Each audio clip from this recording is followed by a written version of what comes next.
క్రీస్తునందు ప్రేమైనటువంటి ఈ యొక్క పరిశుద్ధమైనటువంటి ఆదివారమున దేవుడు మన యొక్క జీవితాలలో గతించిన ఆదివారం నుంచి ఈ యొక్క ఆదివారం వరకు తన శ్రేష్టమైనటువంటి రెక్కల కింద మనం భద్రపరిచి ఆయన యొక్క సన్నిధిలో కూడుకునే గొప్ప భాగ్యాన్ని దేవుడు మనందరికీ అనుగ్రహించినందుకు మనం ఏం చేయాలా? దేవుణ్ణి భయపరచాలి ప్రియుల.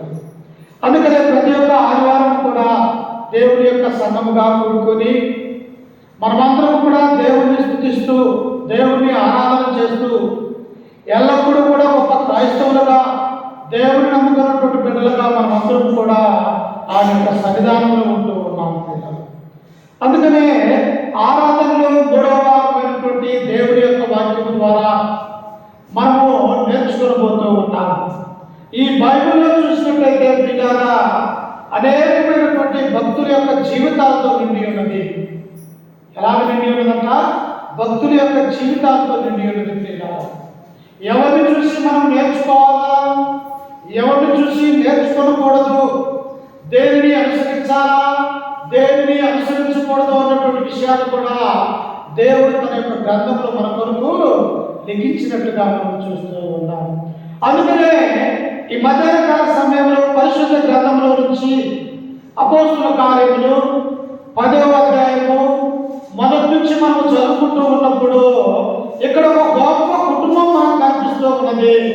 ఎవరిల్లు చూడండి ఒకసారి. అపోస్తుల కార్యములు 10వ అధ్యాయము మొదటి నుంచి మనం చదువుకుంటూ ఉన్నప్పుడు మనకు ఇక్కడ ఒక గొప్ప కుటుంబం మనకు కనిపిస్తూ ఉన్నది. ఎవరు అన్నటువంటి విషయాన్ని మనం గమనిస్తే ప్రియులారా, చూడండి నాతో పాటు పరిశుద్ధ గ్రంథంలో నుంచి నేను చదువుతూ ఉన్నా దేవుని యొక్క వాక్యాన్ని మీరు బైబిల్ ఉన్నటువంటి వారందరూ కూడా చూడండి. ఎటులియా పఠాలములో శతాధిపతి అయిన కొర్నేలియని భక్తి పరుడొకడు కైసరలో ఉండెను. అతడు తన ఇంటి వారందరితో కూడా దేవుని యందు భయభక్తులు గలవాడై ఉండి ప్రజలకు బహు ధర్మము చేయొచ్చు, ఎల్లప్పుడూ దేవునికి ప్రార్థన చేయవాడు. ఎవరైనా మనం చాలాసార్లు వింటాం ప్రియులా. ఎందుకంటే ఈయన గురించి దేవుడు 2-3 అధ్యాయాలు రాసి ఉన్నాడు. ఏంటి ఈయన యొక్క గొప్పతనం అంటే, ఈయన రోమా ప్రభుత్వంలో ఒక గొప్ప శతాధిపతిగా పిలువబడుతున్నట్టుగా మనం చూస్తూ ఉన్నాం. శతాధిపతి అనగా 100 మంది సైనికుల మీద అధికారిగా ఉంటూ ఉన్నాడు. 100 మంది సైనికుల మీద పెద్దగా ఉంటూ ఉన్నాడు. ఈ శతాధిపతి ఏదైతే చెప్తాడో ఆయన కింద పనిచేసే 100 మంది సైనికులు కూడా ఆ పనిని చేయవలసినటువంటి ఒక గొప్ప అధికారంలో ఉన్నట్టుగా మనం చూడగలుగుతూ ఉన్నాం. అందుకని ఈయన గురించి దేవుడు ఏమంటూ ఉన్నాడంటే, ఈయన పేరు ఏం పేరుట? కొర్నేలి అనే పేరు కలిగి ఉంటూ ఉన్నాడు.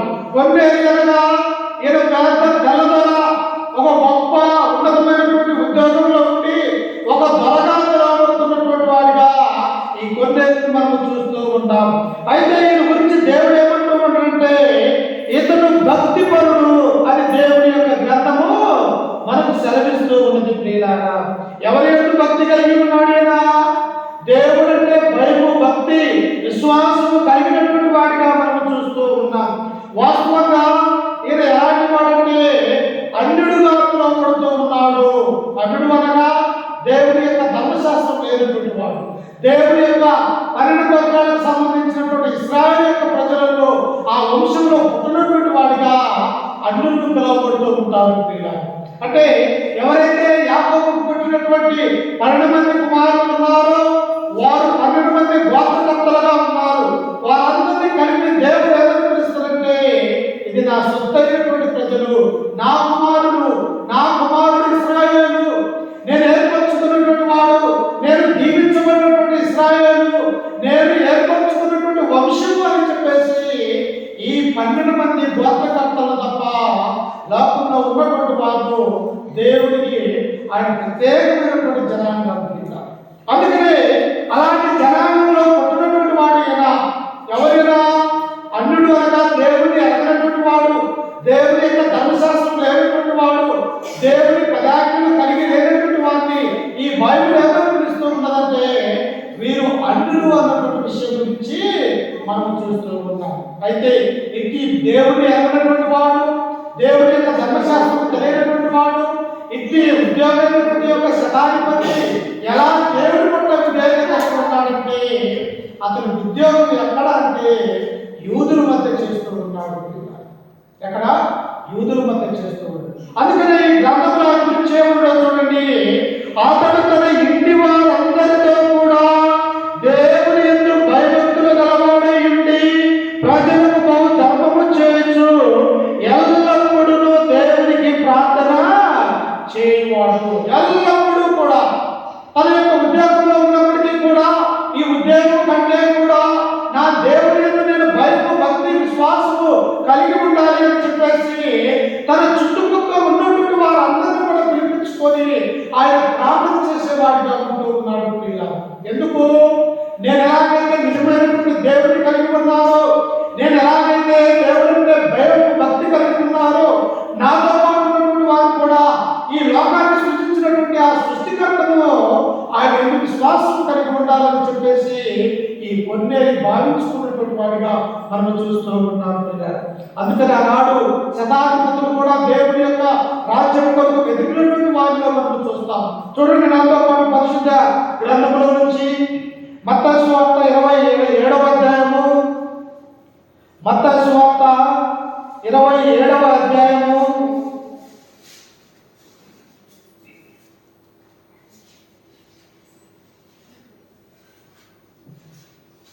50వ వచనం చదువుకుందాం. చూడండి 27:50. యేసు మరలా బిగ్గరగా కేక వేసి ప్రాణం విడిచెను. ఎవరంట? యేసుక్రీస్తు శిలువ మరణాన్ని పొందబోతున్నటువంటి సమయం జిల్లా అనేక మంది కూడా యేసుక్రీస్తుకు శత్రువులుగా నడుచుకుంటూ ఆయన నీతిమంతుడై దేవుని యొక్క కుమారుడుగా ఈ లోకానికి రక్షించడానికి వచ్చిన రక్షకుడిగా ఉన్నప్పటికీ కూడా ఆనాడు యూదులు ఇశ్రాయేలీయులు ఏం చేశారంటే ఈ యేసుక్రీస్తు మాకు అవసరం లేదు అని ఆయన మీద అనేకమైనటువంటి నేరారోపణలు చేసినట్టుగా ఈ గ్రంథంలో మనం చూస్తూ ఉన్నాం. అప్పుడు ఆయన శిలువ మరణానికి అప్పగించారు. అయితే దేవుని కుమారుడు అనబడుతున్నటువంటి యొక్క యేసుని ఏమి చేయాలి ఆనాడు ఉన్నటువంటి యూదా గౌరవమైనటువంటి పిలాతు ఇశ్రాయేలు యూదులు కోరినప్పుడు వారేమన్నారంటే, పిల్లారా ఈ యేసు మాకు అవసరం లేదు, ఈయన శిలువ వేయండి, ఈయన చంపండి అని ఆ గొప్ప త్యాగం వేసినటువంటి సందర్భాన్ని ఇక్కడ మనం చూస్తూ ఉన్నాం. అప్పుడు యేసు ఏం చేశాడు? శిలువ మీద నుండి యేసు మరలా బిగ్గరగా కేక వేసి ప్రాణం విడిచెను. అప్పుడు దేవాలయం తెరప పైనుండి క్రింద వరకు రెండుగా చినిగెను, భూమి వణికెను, బండలు బద్దలాయను, సమాధులు తెరవబడెను, నిద్రించిన అనేక మంది పరిశుద్ధుల శరీరములు లేచెను. చూసారా? యేసుక్రీస్తు వారు ఎందుకు యొక్క లోకానికి రావాల్సినటువంటి అవసరత ఏర్పడింది అంటే నీ నా పాపముల కొరకు ఆయన ఈ లోకానికి వచ్చి ఉన్నాడు. ఆయన మన పాపం చేశాడా? ఆయన మన నేరం చేశాడా? లేకపోతే మనలాగా అబద్ధం ఆడేవాడేమో, లేకపోతే మనలాగా అనేకమైనటువంటి చెడ్డకార్యాలు చేసేవాడా? కాదు పిల్లారా, ఆయన నీతిమంతుడిగా ఉన్నాడు, దేవుని కుమారుడిగా ఉన్నాడు, ఆయన పరిశుద్ధుడిగా ఉన్నాడు. ఈ లోకానికి నశించిపోతున్నటువంటి మానవుల కొరకు ఆయన లోకానికి వచ్చి తన యొక్క ప్రాణాన్ని ఆ శిలువలో బలియాగమైనట్టుగా ఈ యొక్క గ్రంథంలో మనం చూస్తూ ఉన్నాం. అప్పుడు ఆయన మరణించినప్పుడు ఏం జరిగిందంట? భూమి వణికెను, బండలు బద్దలాయను, సమాధులు తెరవబడెను, నిద్రించిన అనేక మంది పరిశుద్ధుల శరీరములు లేచి. ఒక నీతిమంతుడు చనిపోతే భూకంపంలాగా బండలు బద్దలైపోయినట్టుగా మనం చూస్తూ ఉన్నాం. అనేక సంవత్సరాల నుంచి చనిపోయినటువంటి సమాధులు సైతం కూడా పడిపోయి ఆయన ఎప్పుడైతే మరణించాడో పరిశుద్ధులుగా పిలువబడి పరిశుద్ధులుగా ఉన్నటువంటి అనేక మంది శరీరాలు లేచి జీవముతో నిండి ఉన్నట్టుగా మనం చూస్తూ ఉన్నాం. చూసారా? క్రీస్తు యొక్క మరణము ఎంతటి భయంకరంగా ఉంటుందో, క్రీస్తు యొక్క లోకంలో మరణించినప్పుడు ఏం జరిగిందన్నటువంటి విషయాన్ని దేవుడి యొక్క మత్తయి సువార్తలో రాసి ఉన్నాడు. అప్పుడు చూడండి ఏం జరిగింది కింద వచనంలో, వారు సమాధులలో నుండి బయటికి వచ్చి ఆయన లేచిన తర్వాత పరిశుద్ధ పట్టణంలో ప్రవేశించి అనేకులకు కనపడి శతాధిపతియు అతనితో కూడా యేసుకు కావలిగా ఉండవారును భూకంపములు జరిగిన కార్యములన్నీ చూసి మిక్కిలి భయపడి నిజముగా ఆయన దేవుని కుమారుడని చెప్పుకొని అక్కడ ఒక వ్యక్తి మనకు కనిపిస్తూ ఉన్నాడు. ఎవరైనా ఆ యేసుక్రీస్తు మరణానికి ఆయన యొక్క సమాధికి కావలి పెట్టున్నాయా? ఆయన అపోస్తలులు వచ్చేసి ఎక్కడ యొక్క శరీరాన్ని తీసుకుని వెళ్ళిపోయి ఈయన తిరిగి లేచాడని అబద్ధమాడతారేమో అని చెప్పేసి అక్కడ అనేక మంది ఒక శతాధిపతిని అక్కడ ఉంచినారు. శతాధిపతి ఉంచినప్పుడు ఈ శతాధిపతి ఏమనుకుంటున్నాడా?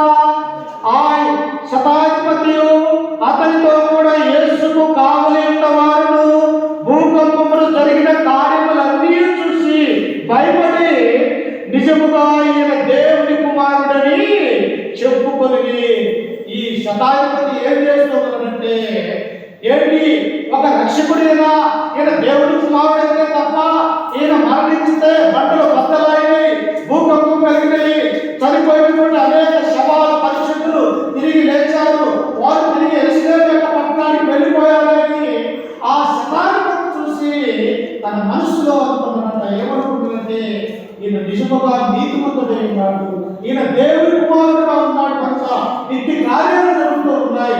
లోకంలో అనేక మంది మరణిస్తూ ఉన్నారు కానీ ఎవరికి కూడా మరి ఇలాంటి కార్యం జరగలేదు. కానీ ఈయన పరిశుద్ధుడై ఉన్నాడు కనుక ఇంటి కార్యాలు జరిగినాయి అని చెప్పేసి ఆ కావలి కాస్తున్నటువంటి ఈ శతాధిపతి మారు మనసు పొందినట్టుగా మనం చూస్తూ ఉన్నాం. అంటే అన్నులైనప్పటికీ కూడా జరిగినటువంటి సంఘటనలు చూసి ఈయన యేసుక్రీస్తు రక్షకుడని అంగీకరించినట్టుగా మనం చూస్తూ ఉన్నాం. ఇంకా మరొక శతాన్ని మనం గమనిస్తే ఈయన లూకా సువార్త 7వ అధ్యాయం 2వ వచనంలో ఉన్నటువంటి ఈయన కూడా యేసుక్రీస్తునందు విశ్వాసం కలిగినటువంటి వారిగా ఈ శతాధిపతిని మనం చూస్తాం. అంటే అన్యులైనప్పటికీ కూడా దేవుని యొక్క సన్నిధానానికి వచ్చే గొప్ప భాగ్యాన్ని వారు కలిగి ఉన్నట్టుగా మనం చూస్తూ ఉన్నాం. ఎందువల్ల? యేసుక్రీస్తు యొక్క లోకానికి రావడం వల్ల. చూడండి ఎందువల్ల జరిగినదో. ఎఫెసీయులకు రాసినటువంటి పత్రిక 2వ అధ్యాయము 11వ వచనాన్ని చదువుకుందాం. చూడండి ఒకసారి. ఎఫెసీయులకు రాసినటువంటి పత్రిక 2వ అధ్యాయము 11వ వచనాన్ని చదువుకుందాం.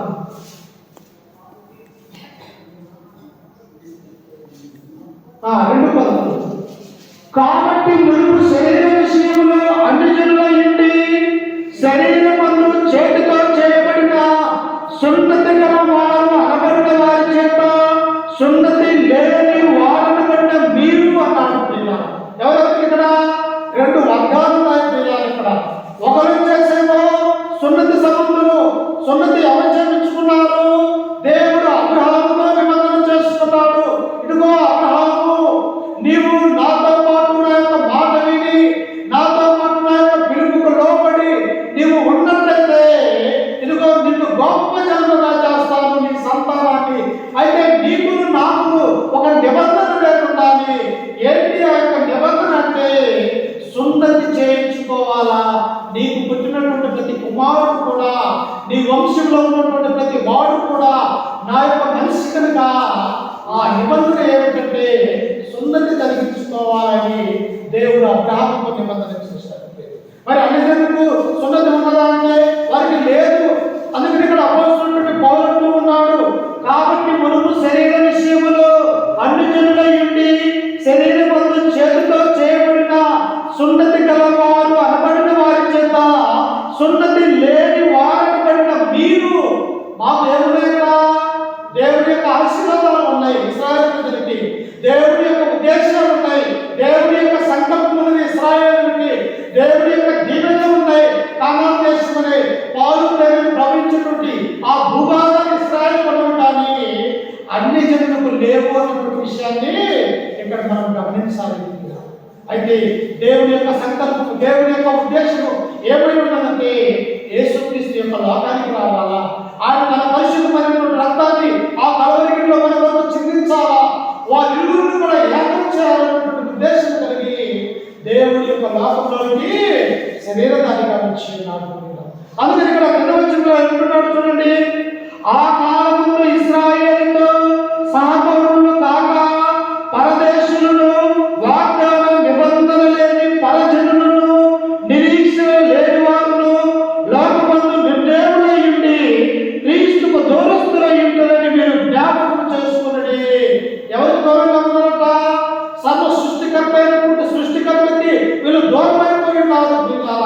అన్ని జనులుగా ఉన్నారు, దేవుడు ఎల్లటువంటి వారిగా ఉన్నారు, దేవుడు లేనటువంటి వారిగా ఉన్నటువంటి ఈ ప్రజలు దేవుడు ఏం చేశాడంటే క్రీస్తు తన యొక్క శిలువ మేకుల ద్వారా కొట్టి ఇరువురు ఉభయాన్ని ఏకం చేస్తూ ఉన్నారు. మనము కూడా అన్ని జనులమే, మనము కూడా దేవుడు లేనటువంటి వారమే, మనము కూడా ధర్మశాస్త్రం లేనటువంటి వారమే. కానీ దేవుడు గొప్ప భాగ్యాన్ని మనకు అనుగ్రహించినాడు. ఏంటి ఆ గొప్ప భాగ్యం అంటే, ఎవరైతే యేసుక్రీస్తును నమ్ముకుంటారో, ఎవరైతే క్రీస్తునందు భయభక్తులు కలిగి ఉంటారో, ఎవరైతే క్రీస్తును సొంత రక్షణగా అంగీకరిస్తారో వారందరూ కూడా దేవునికి కుమారుడు కుమార్తెలుగా యేసు క్రీస్తు ద్వారా తండ్రికి దేవునికి కుమారులుగా చేసినట్టుగా మనం చూస్తూ ఉన్నాం. ఇంకా మనము కింద వచనంలో చదువుకుంటే చూడండి, ఆయన 13వ వచనంలో, ఆయనను మునుపు దూరస్తులైన మీరు ఇప్పుడు క్రీస్తు యేసునందు క్రీస్తు రక్తము వలన సమీపస్తులై ఉన్నారు. ఇంతకుముందు ఏం జరిగింది? యూదులు వచ్చేసేమో దేవాలయంలో ఉండి దేవుని ఆరాధిస్తారు. అన్యులు ఎక్కడ ఆరాధన చేయాలి?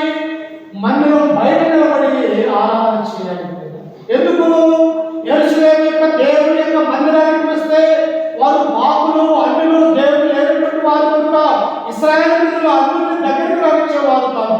వారు ఎక్కడున్నప్పుడు దూరముగా నిలబడి యెరూషలేము మందిరం వైపు చుట్టూ తిరిగి వారు దేవుడికి మొరపెట్టేవారు. కానీ ఎప్పుడైతే క్రీస్తు యొక్క లోకానికి వచ్చాడు, 33 సంవత్సరాలు జీవించాడు, ఎప్పుడైతే ఆ కలవరిలో నీళ్ళ పాపముల కొరకు తన యొక్క రక్తాన్ని కాల్చినాడో పిల్లారా, ఇప్పుడు అందరూ సమానమే, అందరూ నా యొక్క బిడ్డలే అని చెప్పేసి క్రీస్తు రక్తము ద్వారా మనం ఏం చేశాడంటే దేవుని మందిరంలోకి వచ్చే గొప్ప భాగ్యాన్ని దేవుడు కలిగించాడు. చూసారా? మందిరం బయట ఉండవలసినటువంటి మనము, మందిరం లోపలికి రావాల్సినటువంటి అర్హత లేనటువంటి మనము, ఇశ్రాయేలుతో సహపరులు కానిటువంటి మనల్ని దేవుడు ఏం చేశాడు? ఇప్పుడు ఇశ్రాయేలు, యూదుల్ని, అన్యుల్ని అందరినీ కూడా క్రీస్తు శిలువ రక్తం ద్వారా ఆయన ఏకం చేసినట్టుగా మనం చూస్తూ ఉన్నాం. అందుకని మనం ఇప్పుడు ఏం చేయగలుగుతూ ఉన్నాము? దేవుని తండ్రి అంటున్నాము, ఆయన కుమారుడైనటువంటి క్రీస్తుని నా సహోదరుడనే పిలువబడుతూ ఉన్నాం. ఈ యొక్క బాధ్యత ఎక్కడి నుంచి వచ్చింది? క్రీస్తు యొక్క లోకానికి వచ్చినప్పుడు దేవుడు మనకి ఇచ్చినటువంటి గొప్ప ఆధిక్యత అన్నటువంటి విషయాన్ని మనం గుర్తు చేసుకోవాలి. అందుకని ఇక్కడ అంతా ప్రదర్శనలో చదువుకుంటే చూడండి, ఆయన మీకును మాకును ఉండిన ద్వేషములు అనగా విధిరూపకమైన ఆత్మల గల ధర్మశాస్త్రములు తన శరీరమందు కొట్టివేయక చేత మధ్యపు గోడను పడగొట్టి మన ఉభయములను ఏకం చేసెను. ఒక గోడ ఉన్నది మధ్యలో, దేవుడి మందిరంలోకి రావాలంటే అతను యూదులై ఉండాలా, దేవుడి యొక్క బలిపీఠం దగ్గర బలర్పించాలంటే అతను ఇశ్రాయేలు పౌరుడై ఉండాలా. కానీ అన్యులు మా యొక్క భాగ్యం లేదు కనుక మధ్యలో ఉన్నటువంటి ఆ ధర్మశాస్త్రం అనేటువంటి ఆ గోడను ఏం చేశాడంటే పడగొట్టాడు. ఎలా పడగొట్టాడు? యేసు క్రీస్తు ద్వారా, క్రీస్తు యొక్క శిలువ మరణం ద్వారా ఆయన పడగొట్టి మనల్ని అందరినీ కూడా క్రీస్తుకు సమీపస్తులుగా దేవుడు చేసినట్టుగా మనం చూస్తూ ఉన్నాం. అందుకని యొక్క శతాధిపతి కూడా దేవుడంటే భయం కలిగి ఉన్నాడు, దేవుడంటే భక్తి కలిగి ఉన్నాడు. కానీ ఆయనకి ఏం తప్పిపోయింది? ఇప్పుడు రక్షణ అనేది అవసరమైనది. పిల్లలు, దేవుడి యొక్క భయం, భక్తి, విశ్వాసం కలిగి ఉంటే సరిపోదు. దేవుడి ఆయన యొక్క కుమారుడైనటువంటి క్రీస్తు యొక్క సంఘములో మనము సభ్యులకు కావాలా. ఆయన యొక్క శరీరం అనే సంఘములో మనము అవయములైతే తప్ప మనము రక్షింపబడలేము అన్నటువంటి విషయాన్ని మనం గుర్తు చేసుకోవాలి. పిల్లలు, అందుకనే చూడండి, నాతో పాటు పరిశుద్ధ గ్రంథంలో నుంచి ఒకసారి చూడండి, అపోస్తలుల కార్యములు 10, నాతో పాటు ఒకసారి చూడండి, 10:3. పగలు ఇంచుమించు 3 గంటలుగా దేవుని దూత అతని ఎదుకు వచ్చి కొన్నేలి అని పిలుచుట దర్శనమందు తేటగా అతనికి కనపడదు. ఈ కొన్నేలు ఏం చేస్తున్నాడు? తన భార్యను పిలుచుకున్నాడు. అమ్మా, మనము దేవుడి యొక్క సన్నిధానంలో అన్యులుగా ఉన్నాము. ఆ పరమందు ఉన్నటువంటి దేవుడికి మనం ప్రార్థన చేయాలా. ఈ లోకంలో మనకు ఏది కూడా సంతోషం కాదు.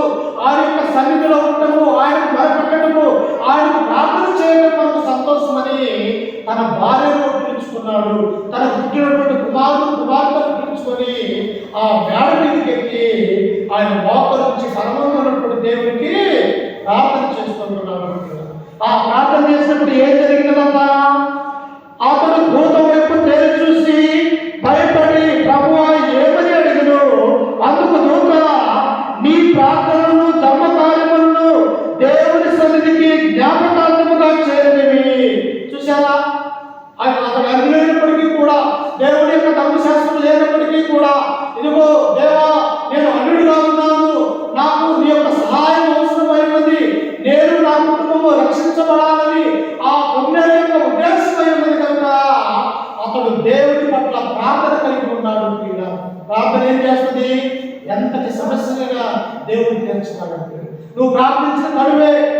అవసరాలను దేవుడు తీర్చగలడు. నీకేది అవసరం ఉన్నదో, ఏది పొదువుగా ఉన్నదో ఆ పొదువైనటువంటి వాడిని, అవసరమైనటువంటి వాడిని ఆ ప్రాంతంలో మనం అడిగినట్టయితే దేవుడు సమస్తాన్ని కూడా మనకి అనుగ్రహించేవాడిగా ఉంటాడు. ఈ కొన్నేళ్ళు ఏం చేస్తూ ఉన్నాడు?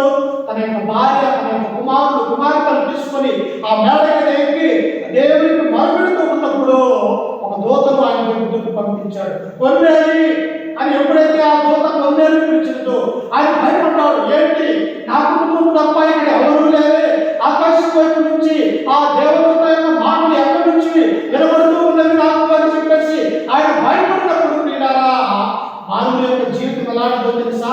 ప్రతి దానికి కూడా భయపడే స్వభావం మనలో ఉన్నాం ప్రియులారా. ఏది ఏ సమస్య వచ్చినా మనం భయపడేవాళ్ళం.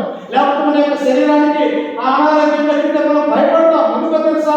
నేను ఎక్కడ మరణిస్తాను, నా ఆరోగ్యం ఎక్కడ చెడిపోతూ ఉన్నదో అని చెప్పేసి మనం భయపడే స్వభావం కలిగిన వారు ఉన్నారు. ఇక్కడ కొన్నేరు కూడా ఈయన శతాధిపతి అయినప్పటికీ కూడా ఆ దేవదూత పిలుపుకు ఆయన భయపడ్డట్టుగా మనం చూస్తూ ఉన్నాం. మరియ కూడా ఇలాగే భయపడింది. కన్యకైనటువంటి మరియా, గాబ్రియేలైనటువంటి దేవదూత వచ్చి మరియాని పిలిచినప్పుడు ఆమె దిక్కులు లేచి భయపడ్డట్టుగా మనం చూస్తాం. దూత ఏమన్నది? మరియా భయపడకము. ఏమన్నది? మరియా భయపడకము, నీ యొక్క గర్భంలో యేసుక్రీస్తు పుట్టబోతూ ఉన్నాడు, నీవు ధైర్యంగా ఉండమని చెప్పేసి దేవదూత మరియను కూడా బలపరిచినట్టుగా మనం చూస్తూ ఉన్నాం. ఇక్కడ శతాధిపతి కూడా భయపడినప్పుడు దూత ఏమంటూ ఉన్నది? చూడండి కింద వచనంలో, అతను దూత వైపు తేరి చూసి భయపడి ప్రభువా ఏమని అడిగను. అందుకు దూత, నీ ప్రార్థనలను ధర్మకార్యములను దేవుని సన్నిధికి జ్ఞాపకార్థముగా చేయనివి. మన ప్రార్థన చేస్తూ ఉన్నాయా? మనం ప్రార్థన చేస్తూ ఉన్నామా? దేవుడి వినేటట్టుగా మనము మన యొక్క ప్రార్థనలో మనం ఆయన అడుగుతూ ఉన్నామా? ఒకసారి మనం జ్ఞాపకం చేసుకోవాలని. ఎందుకో తెలుసా? ప్రార్థనా జీవితం అనేది ప్రతి మనిషి కూడా ఏం చేస్తున్నది? శ్రమలలో నుంచి, అనారోగ్యంలో నుంచి, నీ కష్టంలో నుంచి ఆ ప్రార్థన అనేది దేవుడు బయటపడేస్తాడు. ప్రతి సమస్య మానవుడు చెప్పుకుంటే ఆ సమస్య నెరవేరదు. చూడండి, నాతో పాటు పరిశుద్ధ గ్రంథంలో నుంచి ఫిలిప్పీయులకు రాసినటువంటి పత్రిక 4వ అధ్యాయము 6వ వచనం చదవండి ఒకసారి. ఫిలిప్పీయులకు రాసినటువంటి పత్రిక 4వ అధ్యాయం 6వ వచనము, దేవుని గురించి చింతపడకుడు కానీ ప్రతి విషయంలోనూ ప్రార్థన విజ్ఞాపనల చేత కృతజ్ఞత పూర్వకముగా మీ విన్నపములను దేవునికి తెలియజేయండి. ఏమంటున్నాడు? మానవుని మనం ప్రతిదానికి బాధపడిపోతూ ఉంటాం, ప్రతిదానికి కూడా చింతించబడుతూ ఉంటాం. అయ్యా, ఈ కష్టాన్ని నేను ఎలా ఎదుర్కోవాలా, ఈ బాధను నేను ఎలా చూడాలా అని చెప్పేసి మానవుని యొక్క జీవితంలో చింతపడుతూ ఉంటాం. కానీ అపోస్తలుడైన పౌలు ఉన్నారు, మీరు దేవుని గురించి చింతపడకుడి కానీ ప్రతి విషయంలోనూ ప్రార్థన విజ్ఞాపనల చేత దేవునికి కృతజ్ఞతలు చెల్లించాలి. నాకు బాధ ఉంది, ఇంకొక మనిషికి చెప్పుకుంటానికి తీరిపోతుందా? తీర్చలేదు. ఈ బాధను ఆసరాన్ని చేసుకొని వాడు అనేక విషయాలలో మనల్ని ఇబ్బంది పడాలని చూస్తారు. అంతే కదా? మనకు వచ్చినటువంటి కష్టం, మనకు వచ్చినటువంటి బాధ, లేకపోతే మనకు వచ్చినటువంటి ఆ వేదన ఇతరులతో పంచుకుంటే వారు ఏం చేస్తారంటే దాన్ని ఇంకా హేళన చేసే విధంగా మనం చూస్తూ ఉంటాడు. కానీ అదే దేవుడికి చెప్పుకుంటే మన ప్రార్థనా జీవితంలో మోకరించి, దేవా నాకెవరు కూడా లేరయ్యా, నీవు మాత్రమే ఈ లోకంలో దిక్కు, నువ్వు మాత్రమే రక్షకుడివి, నీవు మాత్రమే నా బాధను తెచ్చగలవాడు అని చెప్పేసి మనము ప్రార్థనా పూర్వకంగా మన విన్నపాలు దేవుడికి తెలియజేస్తే దేవుడు ఏం చేస్తాడు తెలుసా? కింద వచనంలో ఆయన అంటూ ఉన్నాడు చూడండి, మీ విన్నపములు దేవుడికి తెలియజేయండి, అప్పుడు సమస్త జ్ఞానములకు మించిన దేవుని సమాధానమును యేసుక్రీస్తు వలన మీ హృదయములకు, మీ తలంపులకు కావలి ఎందును. ఎప్పుడైతే మేము మన యొక్క విన్నపాలు, మన యొక్క ప్రార్థనలు మనం వాకరించి దేవుడికి మొరపెడతామో అప్పుడు ప్రభు అయినటువంటి యేసుక్రీస్తు యొక్క సమాధానం మన యొక్క కుటుంబంలో ఉంటూ ఉంటుంది. క్రీస్తును మన యొక్క కుటుంబంలో ఉంచుకుంటే, యేసుక్రీస్తును మనం సొంత రక్షకుడిగా అంగీకరించుకుంటే దేవుడి యొక్క కనికరము, ఆయన యొక్క సమాధానము, ఆయన యొక్క జ్ఞానము మన కుటుంబంలో ఆశీర్వదించబడతామన్నటువంటి ఆ విషయాన్ని ఇక్కడ మనం చూస్తూ ఉన్నాం. అందుకని కొట్టేలు ఏం చేస్తూ ఉన్నాడు? పగలు ఇంచుమించు 3 గంటల వేళ ఆయన మేడ మీద ఎక్కి తన కుటుంబంతో దేవదూత వచ్చి ఆయనతో మాట్లాడుతున్నది. అంటే ఈయన నీతిమంతుడుగా ఉన్నాడు, ప్రజలకు ధర్మం చేసేవాడుగా ఉన్నాడు, ఈయన లోకరక్షకుడు తెలుసుకుంటూ ఉన్నాడు. కానీ ఆయనకు ఒకటి పొదువుగా ఉన్నది. ఏంటిది అంటే ఆయన రక్షణ అనేది లేదు. ఎలా పొందాలి రక్షణ? చూడండి, అపోస్తలుల కార్యములు 10వ అధ్యాయము 5వ వచనం చదువుకుందాం. 10. ఇప్పుడు నీవు ఎప్పుడైతే మనుషులు పంపి పేదలను దారిపోగల సీమోను ప్రేరేపించు. అతడు సముద్రపు ధరనున్న సీమోను ఒక చర్మకారుని ఇంట దిగి ఉన్నాడని అతనితో చెప్పెను. ఏమన్నది? అయ్యా, నీవు దేవుడంటే భయం కలిగి ఉన్నావు, దేవుడంటే భక్తి కలిగి ఉన్నావు, దేవుడంటే విశ్వాసం కలిగి ఉన్నావు, దేవుడి బిడ్డలకు బహుధర్మాలను చేసేవాడిగా ఉన్నావు. కానీ ఇప్పుడు నీవు రక్షణ పొందడానికి ఒక గొప్ప స్వార్థకుడు నీకు అవసరమై ఉన్నాడు. ఎవరైనా తనకు తాను రక్షణ పొందుతాడమ్మా? తనకు తాను వాక్యం నేర్చుకుంటాడా? ఎవరైనా ఈ లోకంలో లేదు. ఎవరొకరు వాళ్ళ బోధ వింటే కానీ మనకు విశ్వాసం అనేది కలగదు. ఎవరు వచ్చినటువంటి ఆ బోధ అది సరైనటువంటి బోధ, లేకపోతే అబద్ధ బోధ, లేకపోతే సత్య సంబంధమైనటువంటి దేవుని యొక్క వాక్యంలో వాక్య ప్రకారమైనటువంటి బోధ అని చెప్పేసి మనం ఆలోచించే వారిగా ఉండాలి. అయితే ఇక్కడ కొన్నేళ్ళతో దేవుని యొక్క దూత అంటున్నది, అయ్యా, సీమోను అనేటువంటి ఒక చర్మకారుని ఇంట ఇదిగో పేతురు మారు పేరుగల సీమోను అక్కడ దిగి ఉన్నాడు కనుక నీవు మనిషిగా అక్కడికి పంపు అని చెప్పేసి ఆ పరలోకంలో నుండి వచ్చినటువంటి ఆ దేవదూత కొన్నేళ్ళకి చెబుతూ ఉన్నది. అప్పుడు ఆ సీమోను అక్కడ ఉన్నాడు. పిలిస్తే వస్తాడా? ఆయన ఎన్నో పనులతో ఉంటాడు. ఎందుకు? రాజ్య స్వార్థ భారమైనటువంటి అనేక మందిని కూడా క్రీస్తులోకి నడిపించాలని చెప్పేసి అపొస్తలులుగా పిలువబడినటువంటి యొక్క పేతురు ఒక చర్మకారుని ఇంట ఉండి ఆయన స్వార్థ సేవ కూడా జరిగిస్తూ ఉన్నాడు. అప్పుడు ఈ యొక్క కొన్నేళ్ళతో మాట్లాడినటువంటి ఈ దేవదూత తిరిగి పేతురు దగ్గర కూడా వెళ్ళింది. చూడండి, అక్కడ 7వ వచనంలో అతనితో మాట్లాడిన దూత వెళ్ళిన పిమ్మట అతను తన ఇంటి పనివారిలో ఇద్దరిని తన యొక్క ఎల్లప్పుడూ కనిపెట్టుకుని ఇంటి వారిలో భక్తిపరులకు ఒక రాను వారిని పిలిచి వారికి సంగతులన్నీ వివరించి వారిని ఎప్పుడూ పంపెను. అయ్యా, పరలోకమున్నటువంటి దేవుడిని ఆరాధించాడు. నేను ప్రార్థన చేస్తూ ఉన్నప్పుడు దేవదూత నాతో మాట్లాడినది, నీవు ఎప్పుడైతే మనుషులను పంపించు, అక్కడ సీమోను ఒక చర్మకారుని ఇంట పేతురు ఉన్నాడు, అతను వచ్చి నీకు రక్షణలోకి నడిపిస్తాడని చెప్పేసి ఇక్కడ కొన్నేళ్ళకి దేవుడు తెలియపరుస్తూ ఉన్నాడు. ఎందుకు తెలుసా? దేవుని యొక్క స్వార్థకుడు తన ఇంటిలోకి ఆహ్వానించుకోవాలని, దేవుని యొక్క వాక్యాన్ని వినాలని, దేవుడు ఏం చెబుతూ ఉన్నాడో వాక్యంలో నేను ఎలా ప్రవర్తించాలో, నేను ఎలా నడుచుకోవాలో ఈ లోకంలో కొన్నేళ్ళకి అన్నిటికీ తెలియదు కనుక ఇప్పుడు ఈ ఇంటికి ఎవరు రావాలా? దేవుని యొక్క సేవకుడు రావాల్సినటువంటి అవసరత ఏర్పడి ఉంటుంది. నా జీవితంలో కూడా మనమందరం కూడా దేవుని యొక్క భయం, భక్తి, విశ్వాసం కలిగి, నమ్మకం కలిగి మనము కూడా ప్రార్థన జీవితాన్ని కలిగి ఉంటే కొన్నేళ్ళతో మాట్లాడిన దేవుడు నేడు తన గ్రంథంలో నుండి మనతో మాట్లాడుతున్నాడు. అందుకని ఇక్కడ మనం గమనిస్తూ ఉన్నప్పుడు కొన్నేళ్ళు గొప్ప ప్రార్థనా జీవితాన్ని కలిగి ఉంటూ ఉన్నాడు. అందుకనే దేవుడు ఏమంటూ ఉన్నాడు? దేవుని గురించి చింతపడి కానీ ప్రతి విషయంలో కూడా మన యొక్క విన్నపాలు దేవుడికి తెలియచేయాలి. ఏ సమస్య అయినా, ఏ బాధ అయినా, ఏ ఇబ్బంది అయినా, ఏ కష్టమైన దేవా, నా కష్టంలో నుంచి, నా శ్రమలో నుంచి నీవు మాత్రమే విడిపించగల సమర్థులు అని చెప్పేసి మనం ఎల్లప్పుడూ దేవుడికి మాత్రమే ప్రార్థనాపూర్వకంగా తెలియచేయాలి. ఇక్కడ కొన్నేళ్ళు కూడా దేవునికి మొదలుపెట్టు ఉన్నట్టుగా మనం చూస్తూ ఉన్నాం. ఇంకా మనం చూసినట్లయితే చూడండి, సామెతల గ్రంథము 16వ అధ్యాయము 3వ వచనంలో చదువుకుంటే చూడండి, సామెతల గ్రంథము 16వ అధ్యాయం 3వ వచనం చదువుకుందాం.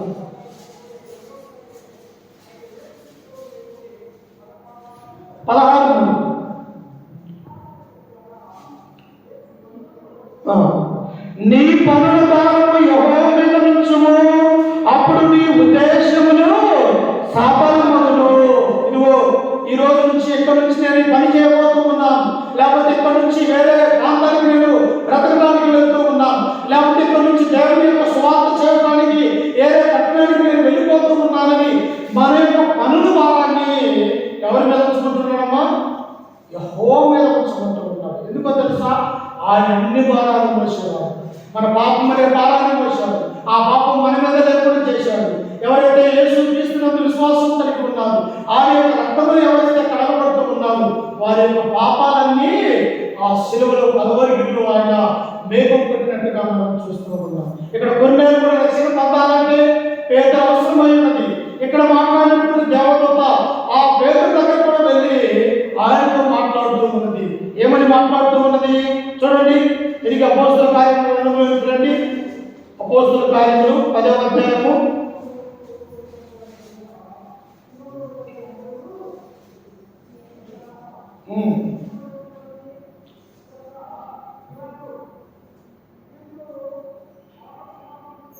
9వ వచనం చదువుకుందాం.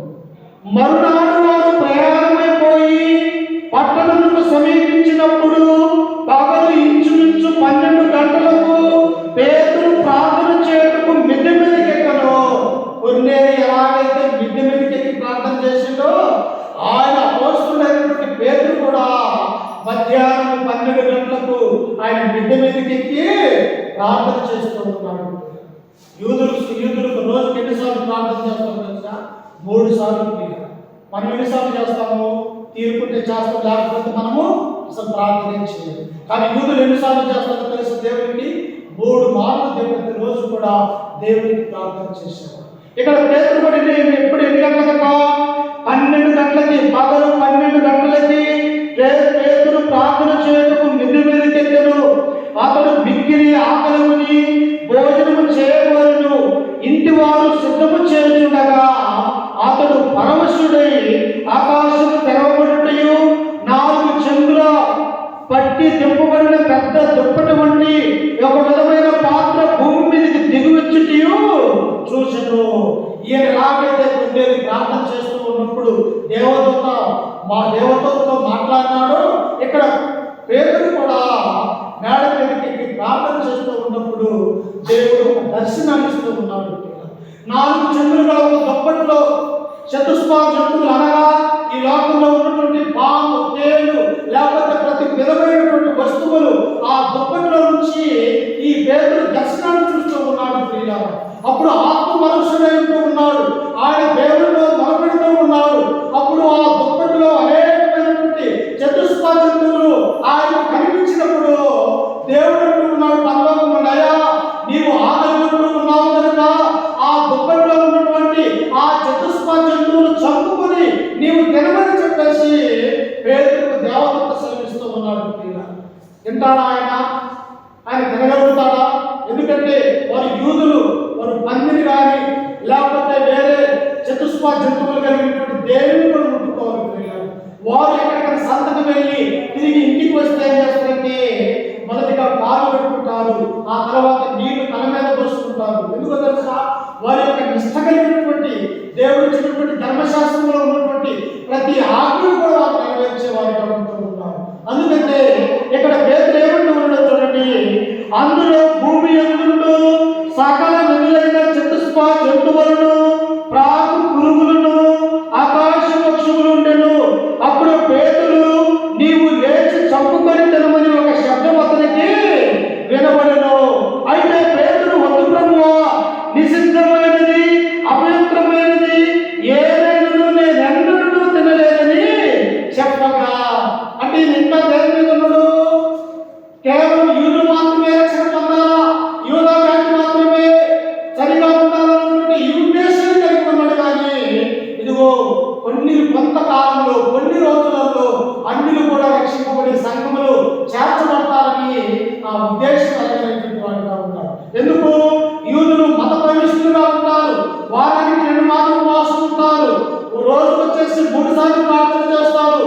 అనేక విధాలుగా దేవుడు ఇచ్చినటువంటి మోసే ధర్మశాస్త్రంలో ఉన్న 10 ఆజ్ఞలను తూచా తప్పక పాటిస్తారు కనుక వీరు నిషిద్ధమైనటువంటి వస్తువులు కానీ, నిషిద్ధమైనటువంటి జంతువులు కానీ, రాగ పురుగులు కానీ వారు ఆహారానికి తినరు. వారు ఏం తింటారో తెలుసా? వారు గోధుమ రొట్టె మాత్రమే తింటారు, కూరగాయలు మాత్రమే తింటారు. వారు పొటేల్ మాంసాలు మాత్రమే భక్షిస్తారు. కానీ వేరే ఏ ఒక్క మాంసాన్ని కూడా వారు తమ దగ్గరకు చేర్చలేరు. ఎందుకంటే యూదులు అంత మత ప్రవేశంగా ఉంటూ ఉంటారు.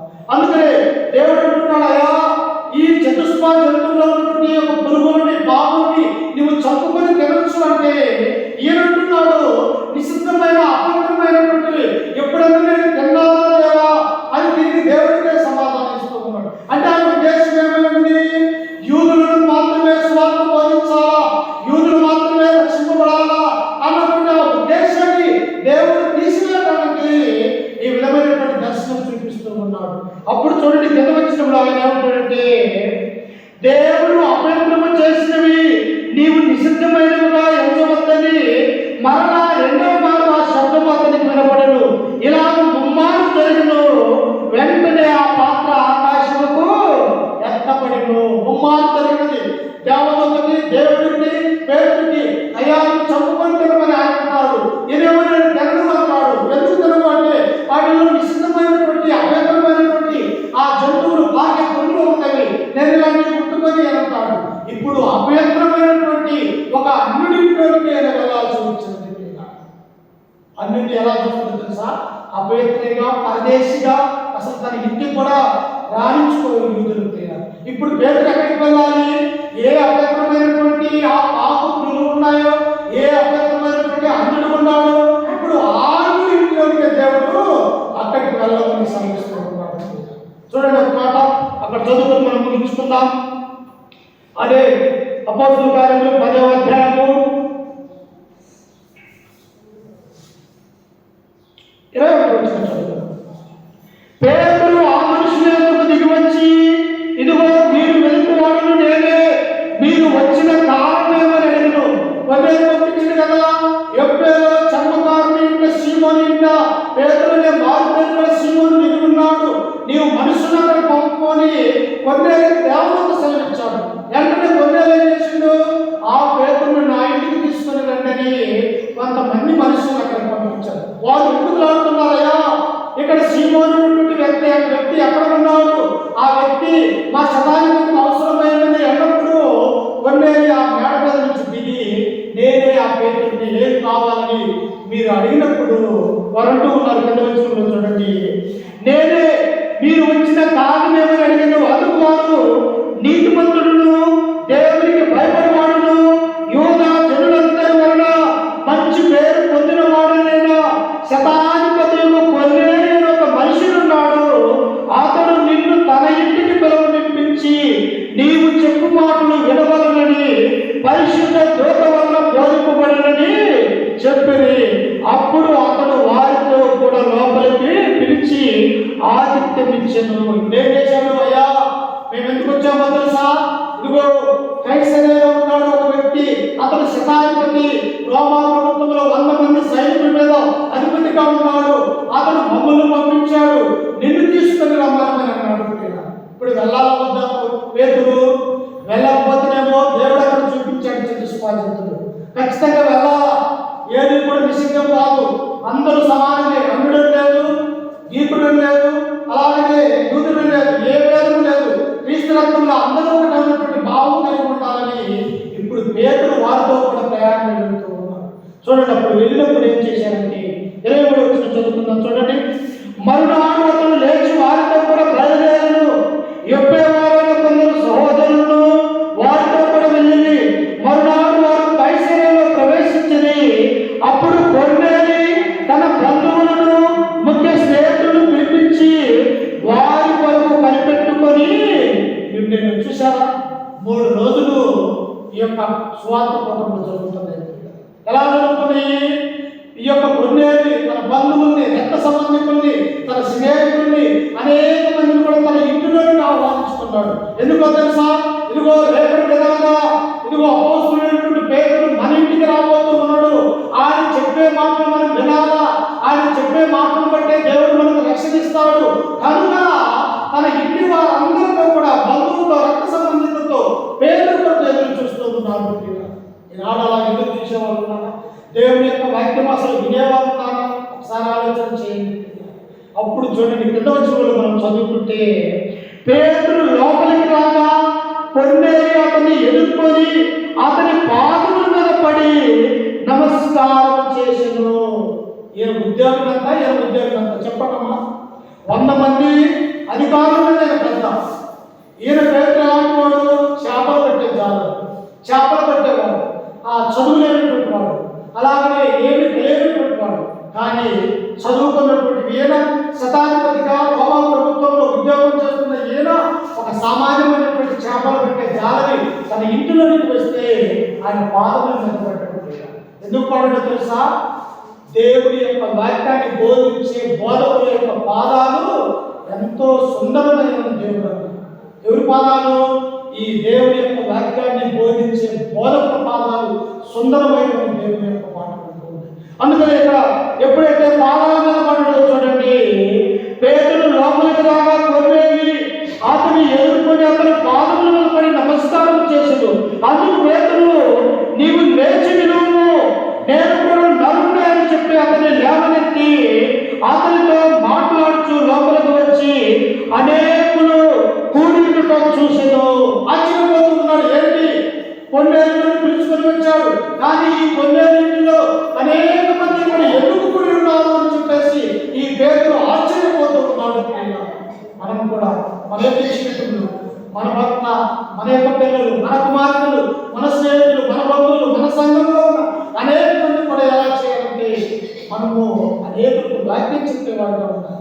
ఎవరైనా మార్పులు పొందలేదా? మరి వాక్యం చెప్తామమ్మా, ఈ లోకం అశాస్త్రమైనది, దేవుడి యొక్క మాట వినాలా, దేవుడి యొక్క వాక్య ప్రకారం జీవించాలా. యేసుక్రీస్తు మన యొక్క లోకంలోకి వచ్చాడు నీ నా పాపములను తీసివేయడానికి, మన కొరకు ఆ కలవరిలో తన యొక్క రక్తాన్ని చిందించాలని మనము కూడా స్వార్థ ఇతరులకు బోధించే వారిగా ఉండాలి. ఎప్పుడైతే పేతురు ఇక్కడికి వచ్చి ఉన్నాడు చూడండి, అప్పుడు ఆయన అంటున్నాడు చూడండి ఒకసారి 28లో, అప్పుడప్పుడు అన్ని జాతి వారితో సహవాసము చేయటను, అట్టి వారిని ముట్టుకొనుటను యూదునికి ధర్మము కాదని మీకు తెలియను. చూసారా అక్కడ ఎందుకు చతుస్పాంతులు చూపించాడు దేవుడు? ఒక అన్నింటికి వెళ్ళబోతూ ఉన్నాడు. యూదులు అన్నింటితో సహవాసం చేయడు, సమరయంతో యూదులకు సాంగత్యం అనేది ఉండదు. యేసుక్రీస్తుకు సమరయ స్త్రీకి అదే వాదన జరిగిందయ్యా, నువ్వు నీళ్ళు అడుగుతూ ఉన్నావు, ఎలా అడుగుతున్నావు? నేను ఎలాంటి అన్నిరాలని, నాకు నీకు అసలు సంబంధం లేదు. యూదులు అన్నటువంటి వారు మా నీళ్లు తాగకూడదు, మా భోజనం తినకూడదు, మాతో మాట్లాడకూడదు, మమ్మల్ని ముట్టుకోకూడదు, కానీ నీవు నాతో ఎందుకు మాట్లాడుతూ ఉన్నావు అని సమరయ స్త్రీ క్రీస్తుతో అంటూ ఉంది. అక్కడ ఉన్నటువంటి ఆ భావన, ఆ అన్నుని ఇక్కడ ఆయన దేవుడు నెరవేర్చబోతూ ఉన్నాడు. చూసారు ఒక మాట అక్కడ చూడండి ఒకసారి, ఎంత బాగుందో. సమరయ స్త్రీతో యేసుక్రీస్తుతోటి యోహాను సువార్త 4వ అధ్యాయము ఒకసారి చూడండి, ఎంత బాగుందో. అక్కడ 4వ అధ్యాయము 9వ వచనం, ఆ సమరయ స్త్రీ, యూదులైన నీవు సమరయ స్త్రీలను నన్ను దాహము నిమ్మని ఎలా అడుగుచున్నావని ఆయనతో చెప్పెను. ఏలైనగా యూదులు సమరయులతో సాంగత్యము చేయరు. అన్నిల వాళ్ళంత దూరానికి ఎక్కడుంటారో తెలుసా? డైరెక్ట్గా వాళ్ళు కావాలి వెళ్ళరు, వాళ్ళ చుట్టూ తిరిగి ఆ యోధా దేశంలోకి వస్తారు, సమరయ దేశంలోకి వాళ్ళు వెళ్ళరు. ఇక్కడ కూడా పేర్కొంటున్నాడు కొన్నేళ్ళతో, అయ్యా అన్నిలతో సహవాసం చేయట కానీ, వారితో మాట్లాడట కానీ, వారితో ముట్టుకొనట కానీ అస్సలు చేయరయ్యా. ఇప్పుడు నీ ఇంటికే నేను రావాల్సినటువంటి అవసరత ఆ దేవుడు ఏర్పరిచాడు. అందుకని విధిరూపమైనటువంటి దేవుడి యొక్క ధర్మశాస్త్రాన్ని దేవుడు శిలువ మేకులతో అడ్డగి కొట్టివేసి మన మధ్యలో ఉన్నటువంటి అడ్డగోడను దేవుడు తీసివేసి ఇప్పుడు హృదయాన్ని కూడా దేవుడు ఏకం చేశాడు.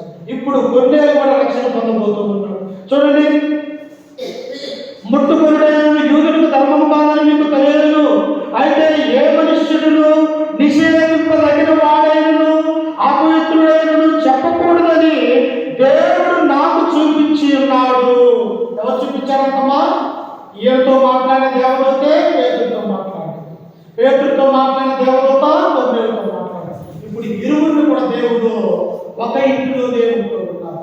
అదే దేవుడి యొక్క సంఘం ప్రియుడు. కాబట్టి నీ నా జీవితంలో కూడా కొన్నేళ్ళ వలె దేవుడి యొక్క భయభక్తులు కాగా ఉండాలి, కొన్నేళ్ళ వలె ఆయన ఇతరులకు ధర్మం చేసేవాడుగా ఉండాలి, కొన్నేళ్ళ వలె సువార్తకు తన ఇంటిలోకి ఆహ్వానించుకొని సువార్త యొక్క పాదముల పడ్డట్టుగా మనం చూస్తూ ఉన్నాం.